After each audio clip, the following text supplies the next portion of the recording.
Assalamualaikum warahmatullahi wabarakatuh. Waalaikumsalam warahmatullahi wabarakatuh. Bismillah walhamdulillah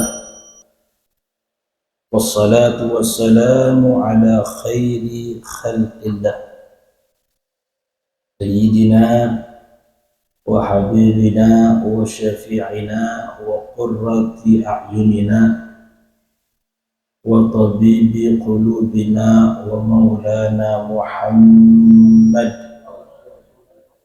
ibni Abdillah wa ala alihi wa sahbihi wa man tabi'a sunnatahu wattada bihudah ila yaumi liqa'illah.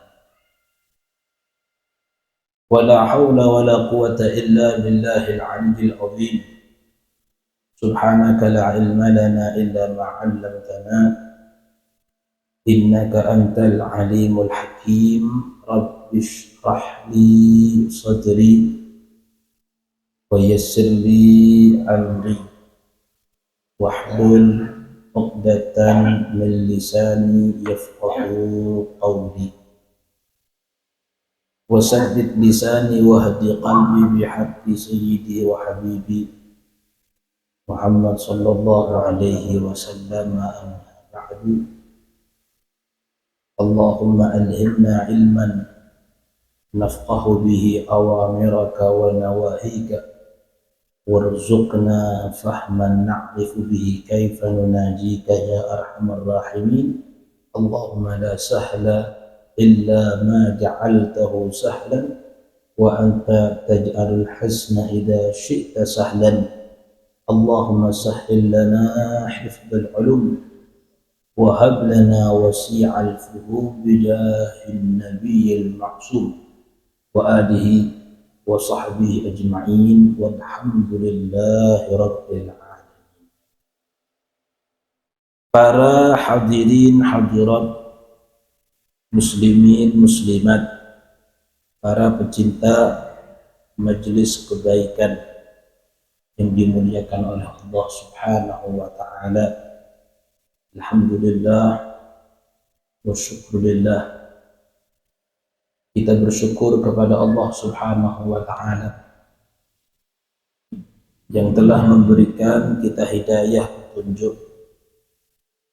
yang telah memberikan kita taufik kekuatan sehingga kita bersama bisa beribadah, mendekatkan diri kepada Allah, berzikir, ingat kepada Allah di waktu yang paling mulia di dalam satu hari satu malam, yaitu waktu bainal isya'ain, waktu antara maghrib dan isya, di bulan yang mulia yang disebut oleh Nabi kita dengan sebutan syahri, bulanku, yaitu bulan Sya'ban. Bisa ikut duduk, ikut hadir, ikut kumpul di dalam satu perkumpulan yang mulia, majlisul khair, perkumpulan yang baik, majlisul ilmi, perkumpulan yang diisi dengan ilmu-ilmu yang bermanfaat.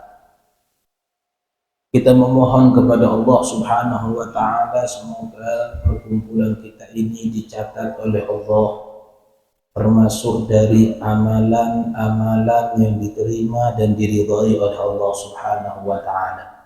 Semoga perkumpulan kita ini bisa menjadi sebab segala dosa-dosa kita yang besar maupun yang kecil, yang dulu maupun yang akan datang, yang kita ingat maupun dosa yang kita sudah lupakan, semoga diampuni oleh Allah Subhanahu wa taala. Semoga perkumpulan kita ini bisa menjadi sebab kita bersama basah dengan rahmat Allah, basah dengan kasih sayang Allah Subhanahu wa taala, dan kita memohon kepada Allah barokah waktu yang mulia, barokah perkumpulan yang mulia, barokah bacaan-bacaan yang mulia. Semoga segala hajat-hajat kita dikabulkan oleh Allah Subhanahu wa taala. Hajatud dunya bil maisarah, urusan dunia semoga dipermudah oleh Allah. Wa hajatul ukhra bil maghfirah, dan semoga urusan akhirat semoga kita termasuk hamba yang mendapatkan ampunan dan ridha Allah Subhanahu wa taala. Amin amin amin ya rabbal alamin.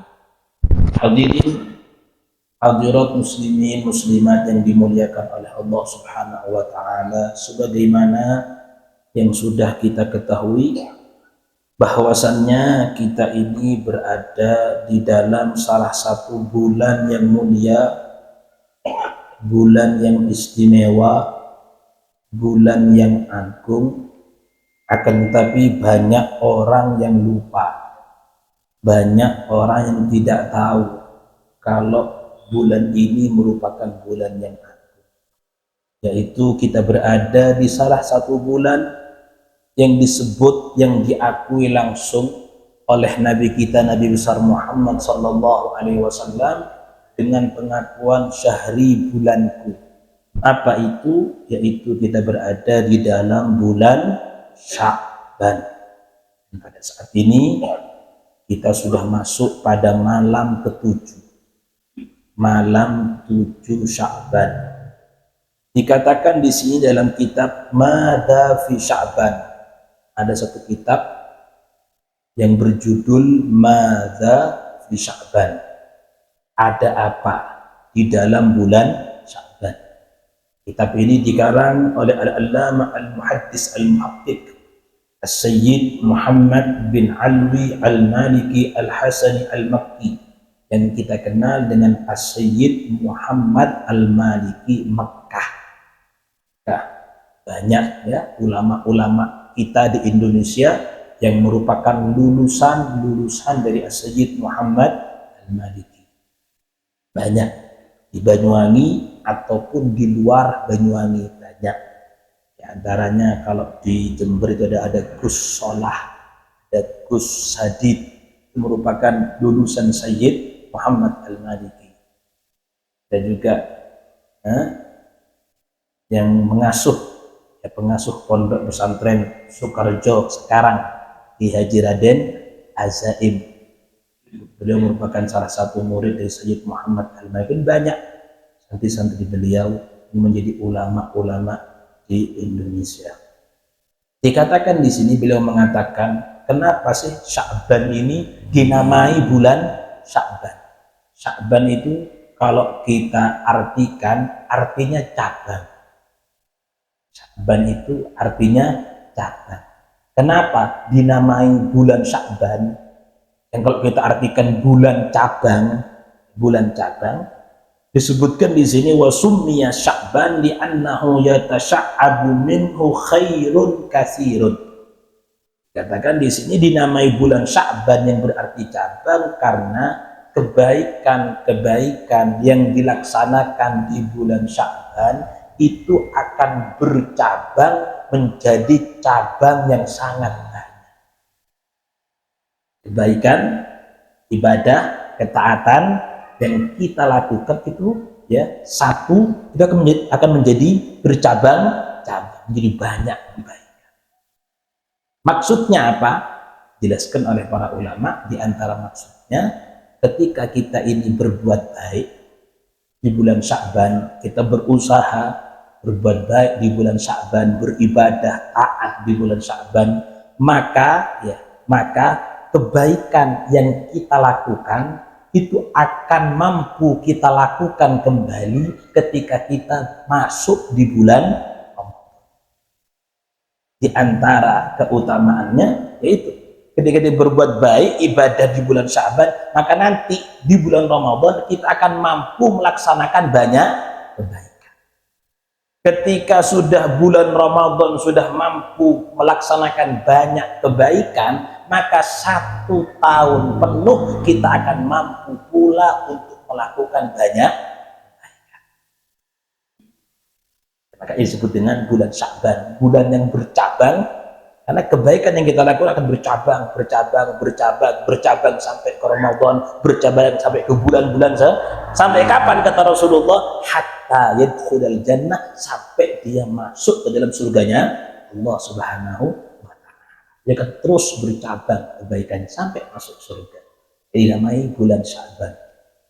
Hal tersebut sesuai ya dengan yang telah diucapkan oleh sebagian ulama. Ada satu ulama yang menyebutkan bahwasannya man qama bihurmati Sya'ban waffaqahullahu lil qiyam bihurmati Ramadan.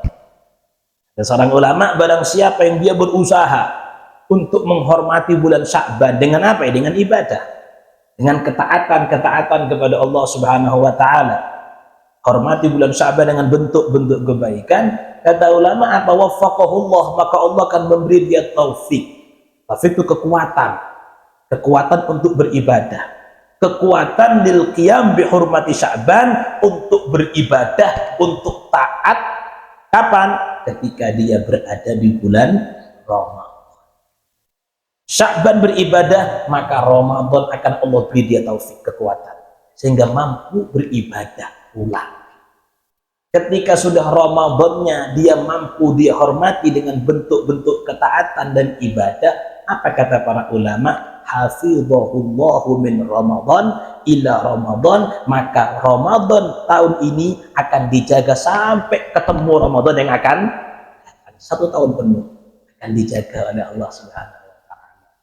Makanya kalau kita ini kepingin menjadi orang baik sepanjang hidup, di antaranya tirakat sejak bulan Rejab, tirakat sampai bulan Sya'ban, dan teruskan tirakat tersebut di bulan Ramadan. Maka otomatis sudah sepanjang hidup kita akan menjadi orang yang baik.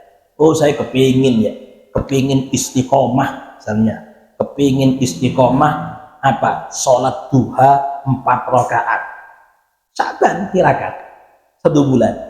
Nanti otomatis Ramadan akan mampu untuk sholat duha 4 rakaat. Ketika sudah Ramadan sudah mampu istiqomah duha 4 rakaat, 1 tahun akan mampu. Itu diantara kehebatan bulan Ramadan. Tirakatnya mulai Sya'ban ini. Sebetulnya mulai bulan Rejab. Ketika sudah Rejabnya sudah berlalu, ya ini tinggal ini Sya'bannya ini kita usahakan. Itu ya. Tapi sebaliknya kata para ulama, man lam yakun lahu hurmatu Sya'ban lam yakun lahu hurmatu Ramadan. Barang siapa ketika masuk bulan Sya'ban dia itu tidak mau memuliakan bulan Sya'ban, dengan artian dia tidak mau taat kepada Allah, tidak mau tobat kepada Allah, tidak mau kembali kepada Allah, tidak mau melaksanakan bentuk-bentuk kebaikan di bulan Sya'ban, lam yakun lahu hurmatu Ramadan, maka dia akan kesulitan untuk beribadah, untuk taat di bulan Ramadan. Jadi ketika sudah Ramadannya tidak taat, maka dia tidak mungkin bisa untuk taat 1 tahun. Repot Ramadan yang begitu mulia, yang dimana-mana terlihat bentuk ketaatan, setan dibelenggu, dia tidak bisa taat, apalagi di luar di bulan-bulan yang lainnya yang banyak setannya. Makanya ketika kita ini punya kebiasaan yang jelek dan kita kepingin menghilangkan keburukan tersebut, tirakat di bulan Sya'ban, maka otomatis di Ramadan akan mudah untuk meninggalkan keburukan tersebut.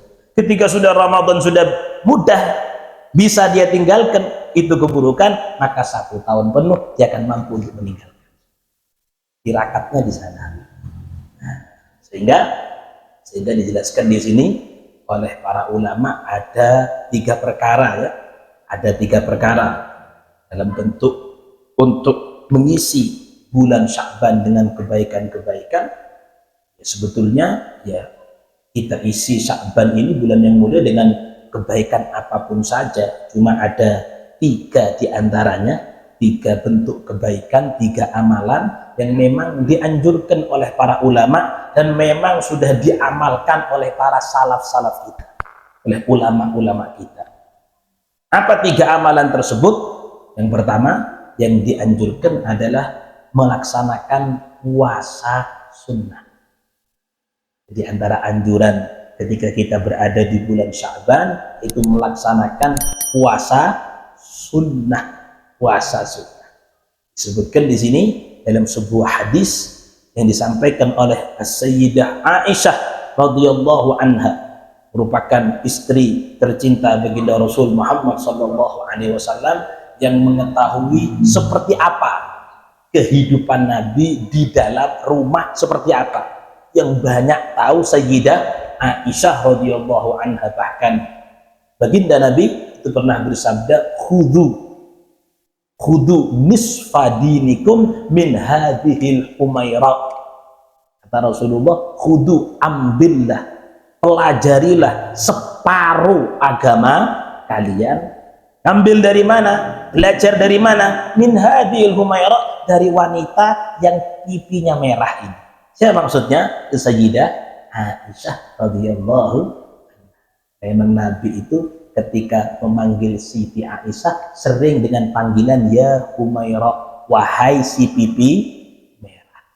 Ini Nabi itu ya romantis lah kepada istrinya, romantis ya. Berarti dianjurkan romantis, iya kan Nabi romantis kepada istri. Ya panggil, ya kalau emang hitam panggil si manis gitu, wahai si manis gitu. Ya apa ya. Nabi manggil si Aisyah ya Humaira, wahai wanita yang merah pipinya. Nah itu kan Rasulullah. Kenapa kok Nabi mau ngomong seperti itu? Iya, karena memang yang banyak tahu seperti apa kehidupan Nabi dalam rumah itu Siti Aisyah radhiyallahu anha. Apa kata beliau? Kata Siti Aisyah, beliau menyampaikan, karena ahabbus syuhur ila Rasulillah sallallahu alaihi wasallam ayyasumahu Sya'ban. Kata Sayyidah Aisyah bahwasanya Rasulullah itu bulan yang paling Nabi senangi untuk diisi dengan puasa ya bulan Sya'ban ini. Di bulan yang lain Nabi puasa, tapi terbanyak ya puasa Sya'ban Rasulullah. Nabi itu bahkan kata para ulama, Nabi itu tidak pernah puasa di 1 bulan, ya di sebuah bulan 1 bulan penuh, tidak pernah, kecuali bulan Sya'ban. Kalau sudah masuk bulan Sya'ban itu Nabi puasa 1 bulan karena saking senangnya Rasulullah puasa di bulan Sya'ban. Kalau kita bertanya kenapa gitu, kenapa, ada apa, kenapa kok Rasulullah SAW sangat senang untuk berpuasa di bulan Sya'ban? Nah, apa sebabnya? Di antara sebabnya disebutkan oleh baginda Rasul sallallahu alaihi wasallam ketika Nabi itu ditanya oleh salah satu sahabat yang bernama Usamah bin Zaid, yang merupakan putra dari anak angkatnya Rasulullah sallallahu alaihi wasallam, Usamah bin Zaid. Dia bertanya, wahai Nabi, kenapa aku lihat kamu ini sangat banyak berpuasa di bulan Sya'ban? Ada apa gerangan di bulan Sya'ban? Kok sering puasa panjenengan? Apa kata Rasulullah? Dzaka syahrun yaghfulun nasu anhu baina Rajab wa Ramadan. Oh iya, Sya'ban ini merupakan bulan yang dilupakan oleh banyak manusia. Kenapa kok dilupakan? Karena memang terletak di antara 2 bulan yang agung, yang terkenal, yaitu bulan Rajab dan bulan Ramadan. Rajab itu terkenal karena Ashhurul Hurum, Ramadan apalagi Sayyidus Syuhur, ini ada diapit di tengah-tengah 2 bulan yang mulia, sehingga banyak orang yang lupa, disangka bulan biasa padahal bulan luar biasa juga Sya'ban ini. Padahal kata Nabi, padahal Sya'ban itu syahrun, merupakan bulan turfa'u fihil a'malu ila rabbil alamin. Padahal Sya'ban itu merupakan bulan seluruh amal umat manusia 1 tahun penuh itu disodorkan kepada Allah Subhanahu. Jadi penyetoran Amal-amal kita selama 1 tahun itu disetorkan kepada Allah, diperlihatkan kepada Allah, itu tepatnya di bulan Sya'ban. Kata Rasulullah, wa utib ayyur fa'a amali wa ana shaimun, dan aku ini seneng, aku kepingin ketika amalku ini diperlihatkan kepada Allah, aku dalam keadaan berpuasa. Aku dalam berpuasa. Aku kepingin ketika amalku yang disetorkan kepada Allah Subhanahu wa taala, aku dalam keadaan berpuasa, karena beribadah. Kenapa kok puasa? Karena memang puasa merupakan ibadah yang murni untuk Allah. Kalau mau dinilai tingkat keikhlasannya, ibadah yang paling tinggi tingkat keikhlasannya ibadah puasa. Apa sebab? Tidak kelihatan orang. Tidak kelihatan orang puasa itu. Jadi aku kepingin ketika amalku diangkat, aku dalam keadaan melaksanakan sebuah ibadah yang tingkat keikhlasannya tinggi, itu ibadah puasa yang diakui oleh Allah. As-saumu li, puasa itu untukku. Memang tingkat keikhlasannya sangat tinggi. Ya, kalau kita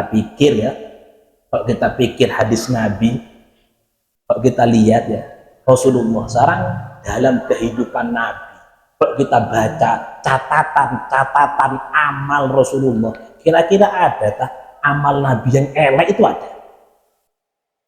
Enggak ada. Kalau kita lihat rapotnya Nabi Muhammad, semuanya mungkin nilai 100, kan begitu. Nilainya bagus, tidak ada eleknya. Tapi ternyata rapot catatan amal Nabi yang semuanya baik tanpa ada jeleknya, ketika ingin disetorkan kepada Allah, Nabi masih Nabi dampingi dengan puasa. Terus gimana dengan kita? Kan iya, yang kalau kita mau lihat rapotnya kita, kira-kira merah sama hitamnya banyakan mana? Ya kan? Iya, kita ini lupanya kepada Allah sama ingatnya sama Allah banyakan mana? Kita akui atau tidak, ini banyak lupanya. Seharusnya yang lebih pantas untuk mendampingi rapot kita ketika disetorkan kepada Allah, ya kita ini lebih pantas untuk mendampingi dengan puasa. Seharusnya ya kita mohon sama Allah Subhanahu wa taala, ya semoga diampuni oleh Allah Subhanahu wa taala. Itu diantara alasannya kenapa Rasulullah SAW ketika bulan Sya'ban itu banyak berpuasa, karena memang bulan Sya'ban ini merupakan bulan semua amal manusia disetorkan kepada Allah Subhanahu wa taala, sehingga kita dianjurkan oleh para ulama untuk banyak puasa di bulan Sya'ban. Yang kedua yang dianjurkan untuk dilaksanakan di bulan Sya'ban, yaitu adalah memperbanyak membaca Al-Quran. Apa sebab? Karena memang di antara nama bulan Sya'ban adalah Syahrul Quran, bulannya Al-Quran. Kenapa kok disebut dengan bulannya Al-Quran? Disampaikan di sini oleh seorang ulama yang bernama Al-Imam Hasan bin Sahal. Bulan Sya'ban ini pernah mengeluh kepada Allah Subhanahu wa taala, ya Rabb, ja'altani baina syahraini 'azimaini famali. Katanya Sya'ban ini mengeluh kepada Allah, ya Allah, Engkau letakkan aku diapit oleh 2 bulan yang agung, yang mulia, bulan Rajab sama bulan Ramadan. Terus aku ini dapat apa kemuliaannya aku ini, apa yang kau berikan kepada aku ini, apa? Kata bulan Sya'ban. Apa jawaban Allah Subhanahu wa taala? Qala ja'altu fika qira'atal Qur'an. Aku letakkan di dalam dirimu qira'atal Qur'an, apa? Pembacaan Al-Qur'an. Sehingga para ulama menyebut Sya'ban ini dengan sebutan Syahrul Quran, bulannya Al-Quran. Dan juga memang di antara riwayat yang lainnya banyak ulama yang mengatakan bahwasannya Al-Quran utuh, secara utuh itu diturunkan kepada malaikat Jibril ke langit dunia dari Baitul Izzah atau Lauhul Mahfud ke langit dunia, itu tepatnya memang pada bulan Sya'ban, itu malam nisfu Sya'ban. Sebagian ulama mengatakan seperti itu. Sehingga kata sahabat Anas bin Malik, salah satu sahabat Rasulullah sallallahu alaihi wasallam, beliau menyebutkan kanal muslimun idza dakhala Sya'ban inkabbu 'alal masahif faqra'uha. Orang-orang muslim terdahulu, mereka itu ketika masuk bulan Sya'ban, mereka akan tenggelam di dalam bacaan-bacaan Al-Quran. Bahkan ada di antara mereka yang bernama Amr bin Qais al-Mallai, ketika masuk bulan Sya'ban, aghlaqa hanutahu, tokonya tutup 1 bulan. Tokonya tutup. Yang toko-toko bangunan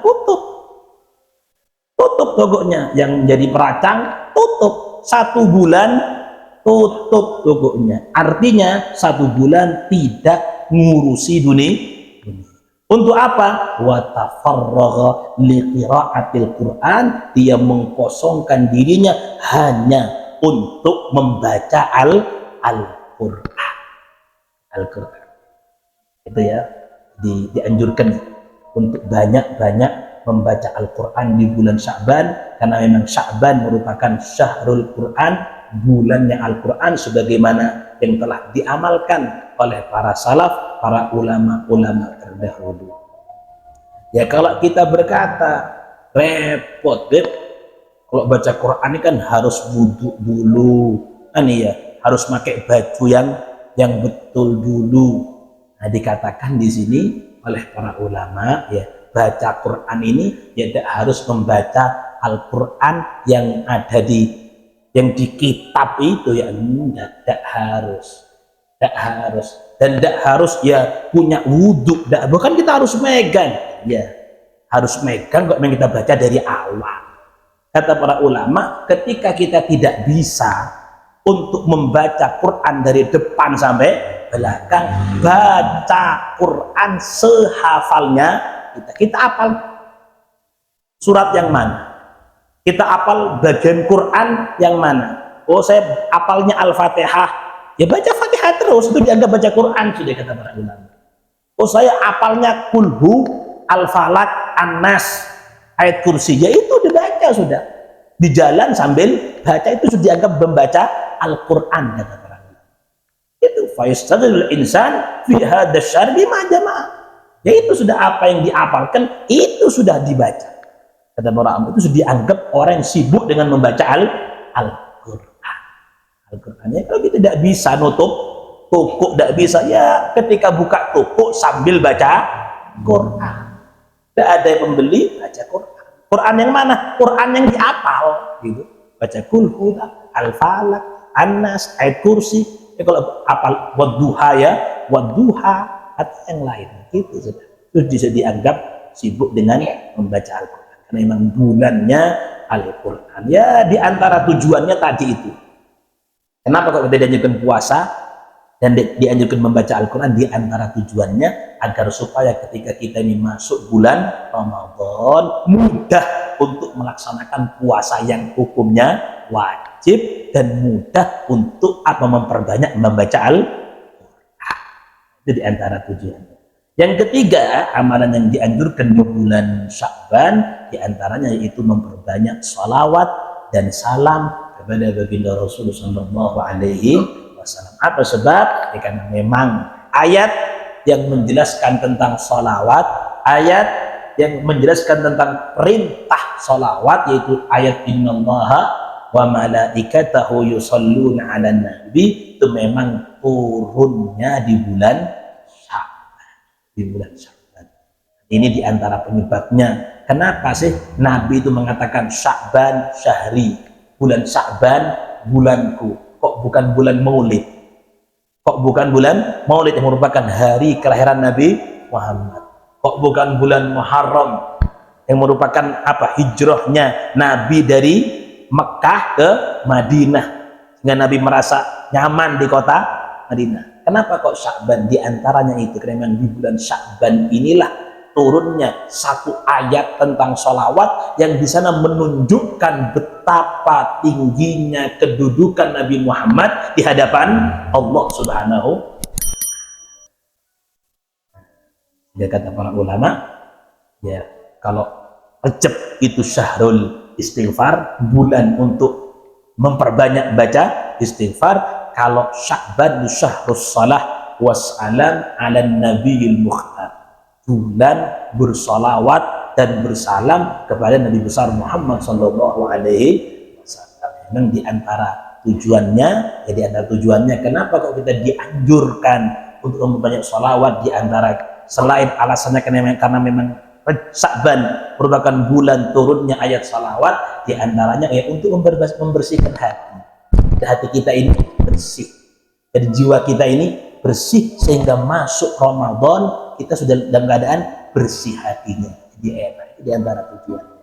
Itu ya 3 perkara yang kita dianjurkan untuk kita laksanakan selama kita berada di bulan Sya'ban, yaitu memperbanyak puasa sunnah, yang kedua memperbanyak membaca Al-Quran, dan yang ketiga memperbanyak salawat dan salam kepada Rasulullah Sallallahu Alaihi Wasallam. Terlahir,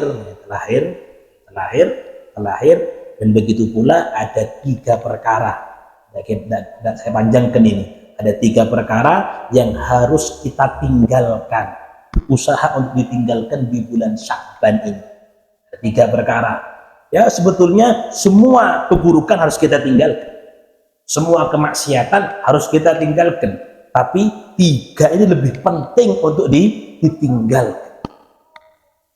Apa sebab? Karena ini berhubungan, ya, berhubungan dengan diterima dan ditolaknya amal kita.